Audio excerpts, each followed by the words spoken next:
Today we're going to be going over a brand new set that Konami decided to announce today. It's going to be released on January 14th, 2024, I believe, and it is called Maze of Millennia. Now, Maze of Millennia is a set that is based off of the Animation Chronicles 2023 that OCG got sometime this year. This has a lot of cards that people cannot wait for, like Eye of Illusion, Bonfire, Earthbound cards, and even Transaction Rollback. Now, this is a set that has a total of 85 cards, and there are quite a bit that they've mentioned on the site, and some of them are like your Bonfire, Colorless, Chaos King of the Dark World, Eye of Illusion, Harmonic Synchro Fusion, Number 1 Infection, Buzz King, and Transaction Rollback. So there's many things for everyone in this set, and there's 11 Ultras, 16 Super Rares, 57 Rares, and 1 quarter century Secret Rare, which all 16 come in Collector Rare. With Eye of Illusion, this is going to be a very important card for your illusion spellcaster piles like Branded Chimera, as this allows you to target one face-up monster your opponent controls. You can take control of it during the end phase. Your illusion and spellcaster monster cannot be destroyed by battle this turn, and when your opponent's monster declares an attack, target one monster your opponent controls except the attacking monster, change that attack target to it, and perform damage calculation. So it really helps during the battle phase mostly because it's either interruption of an attack, or you could just send it into a bigger monster that is an illusion or a spellcaster. So being here is actually a very great card because it could tie in with cards from Phantom Nightmare, or maybe another set that's coming out around that time. Next up, we have these two dangerous duo being Katopaterra and Hornsaurus. These two cards, you can't mention one without the other. These two go hand in hand because Katopaterra is a fusion material that is on Hornsaurus. Now, why do these two cards matter? Well, Katopaterra says if your opponent controls 2 or more monsters face up, non-wind monsters, those monsters cannot be targeted for, or this card cannot be targeted for attacks. You can only use each of the following effect once per turn of this monster, being during your main phase you can add 1 polymerization from your deck to your hand, and if this card is banished you can special summon it, then you can add 1 polymerization from your graveyard to your hand.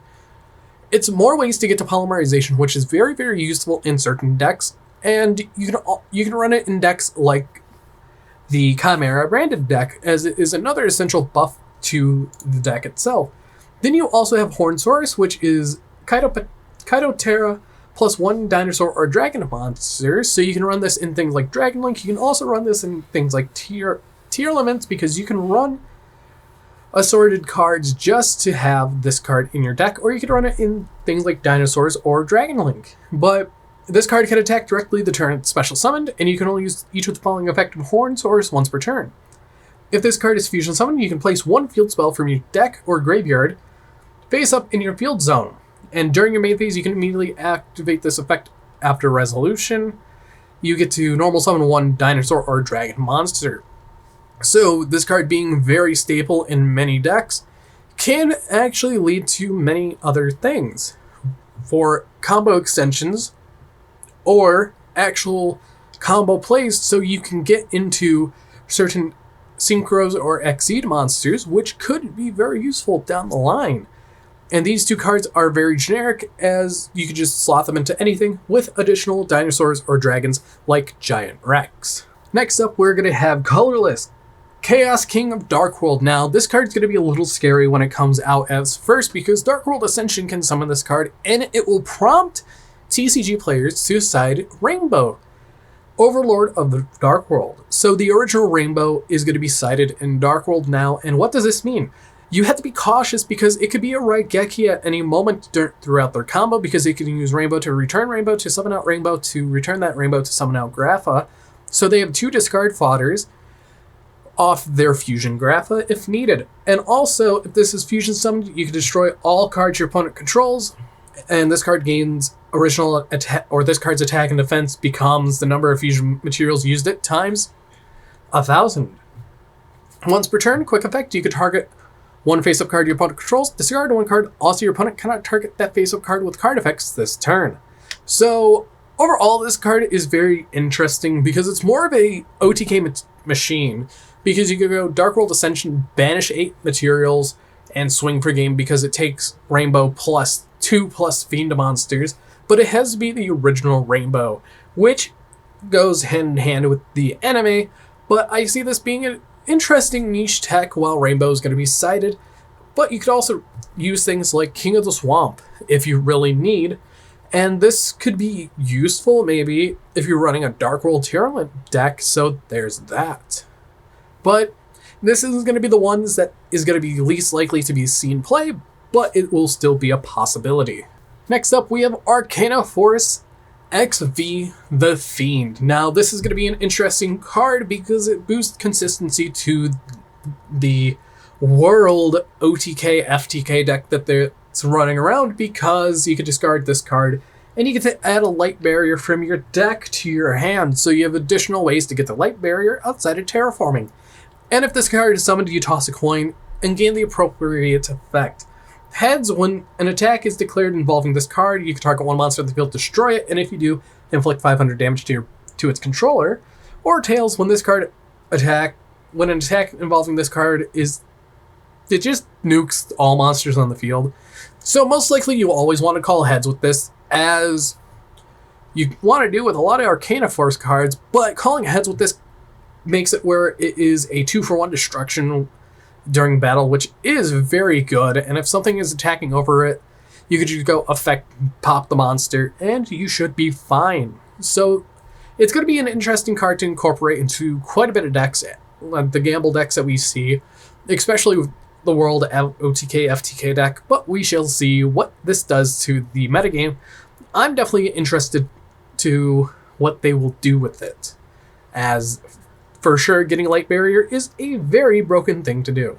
Now when we talk about this card, it is Bonfire. Bonfire is actually a very powerful card, being able to add any level 4 or lower Pyro monster from your deck to your hand, and you can only use Bonfire once per turn.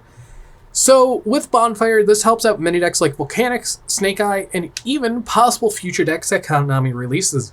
Now this could also be a nod of what's to come, because we have a new theme coming out in Phantom Nightmare and Legacy of Destruction that could be tied around with this card, but we should never be sure of what Konami will do. But honestly, seeing Bonfire finally ported over will definitely help quite a lot of engines and quite a lot of decks too that need it to get to their essential pyro monsters like Volcanic. Pain, I can hear him screaming at the top of his lungs, because this is a card that we've been waiting for to come out in the TCG for quite some time, ever since it was revealed in Animation Chronicles, but this is definitely one of the cards that I do want to say I am very excited for it, since it makes a little unique engine for many decks that really want to run Snake Eye and Volcanic, but now we finally get the chance, and I cannot wait to see what January holds for the rest of the set for reprints and what else is in the actual import slots for this set. This is going to be the most exciting for everyone, as this is the Earthbound support that we're going to be getting, and there are a total 10 cards. Earthbound Trap card doesn't count because that's part of the 5D support, but this is the main Arc 5 support of the Earthbound monsters. Now, they do mention in the article that you get a 2-for-1 from your extra deck with Harmonic Synchro Fusion. This spell lets you tribute 2 monsters to special summon both a fusion monster they could form and a synchro monster they could form. You get both. Are you using Gura, Wings of Resonant Life from the 25th Anniversary Megatins? Now you can summon Gura and get a free synchro monster to clear the way for Gura to attack directly to do double damage. Now, these cards alone are actually a very interesting engine in many decks that I can't wait to use, like the Red Dragon Archfiend deck. Now, the Red Dragon Archfiend deck uses the level 5 because it is a free extender, but also this card alone helps out the deck so much because you can discard the card, add 1 level 3 or lower Fiend Tuner monster from your deck. Also, you cannot special summon from the extra deck for the rest of the turn except Fusion and Synchro monsters. So being able to search out every single Resonator is going to be very useful. Having an additional copy of each of them is going to be actually very good, while Prisoner Linewalker lets you add Earthbound Prison or Harmonic Synchrofusion from your deck or graveyard to your hand, which also can help quite a lot because this is a Fiend tuner. So you can utilize many different ways to get out the level 6 Synchro plus a Garura, so you can go into another play with Garura and the Synchro probably in the future, but we'll have to see on that. But Geogracia is going to be very interesting because if it battles a monster, it changes the monster's attack to 0. And if an opponent's monster is destroyed by battle or card effect, you can destroy all cards your opponent control, and you can only use that effect once per turn. And if this face-up card in its owner's control leaves the field because of your opponent's card, you can special summon one Earthbound monster from your deck or extra deck. So it replaces itself. And these cards go hand in hand with the brand new Earthbound monster that's coming out of Age of Overlord.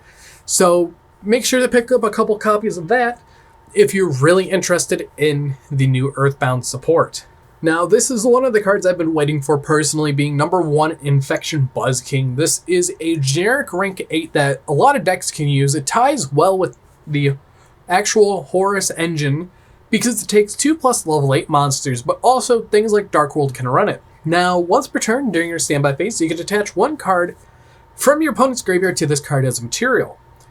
And you can only use the following effects once per turn. If this card is Exceed Summon, you can look at your opponent's extra deck and send one card from it to the graveyard. You can detach one material from this card, then target one card your opponent controls, destroy it. Then, if you destroy a face-up monster, inflict damage to your opponent equal to half the attack of the opponent's monster. Not only that this becomes another big boss monster that you can go into going second with Dark World to clear the board, it also plucks from the extra deck. It is a weaker version of number 78, Diablosis the Mind Hacker. I think that's the correct number. Correct me if I'm wrong. But this is just one of the cards I've been waiting for in this set for quite some time because of it's a big beat stick that also deals extra damage if needed to close out games faster, because sometimes you do have a little trouble closing out games if you're running out of resources. Now then, for the final card I want to talk about is Transaction Rollback. Transaction Rollback is one of those cards that I am very worried about because of what it can do. Transaction Rollback is one of those cards that state I can copy any effect in the graveyard depending on which effect I activate. So if it's set to your field, you activate it, you pay half your life points, target a trap card in your opponent's graveyard, you copy that effect that would be activated while it's on the field. But if it's in your graveyard, you can banish it, pay half your life points, target a normal or just a normal trap card in your graveyard, except Transaction Rollback. This effect becomes that normal's trap effect when that card is activated. The thing is with this card, it ignores the cost of what you have to do for those cards. So essentially, if you flip Eradicator Epidemic Virus, tributing off something, cool. You banish this from your graveyard, targeting Eradicator Epidemic Virus, and then you get to call the other card. So essentially, you're eradicating away 2/3 of the game from your opponent's hand. Being able to banish this, being able to call spell, and with Eradicator, you can call trap. So that nullifies all spells or trap cards out of your opponent's hand, so they only can play with monsters for the next 3 turns, which could be very devastating in decks like Labyrinth, where this is going to be one of the cards that they're going to be running. But also you can pair it with Ghost Meets Girl, a masterful Mayakashi Shiranui Saga, because you tribute a Mayakashi or a Shiranui Synchro or a Link monster, neither player can special summon monsters from the hand, extra deck, or deck for the rest of this turn. So essentially you're turning a pay half life points to a entire turn skip of your opponent.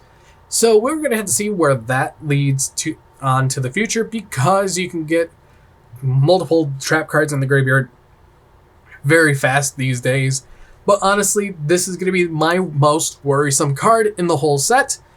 But let's get into the other things about Maze of Millennia. So for the last part, we're going to be talking about these 3 images. It seems to be that Flame Swordsman is finally getting its long-awaited support. Flame Swordsman is a card that I really hold dear to my heart because I've also met the voice actor of Joey Wheeler, and he is a wonderful person. But Flame Swordsman as a whole. We have Ferocious Flame Swordsman, Blue Flame Swordsman, and now a brand new Flame Swordsman. So this is going to be interesting to see, as I think that's going to be a Salamandra upgrade or a retrain, along with another spell card that we're unsure of. This set also probably contains the Phoenix Blade Gearfried spell card that Animation Chronicles had, but we shall see on that. But I wanted you guys think on the Flame Swordsman getting support, and anyways, that is all that I'm going to be covering from Maze of Millennia. But anyways, I have been Bolt Spider.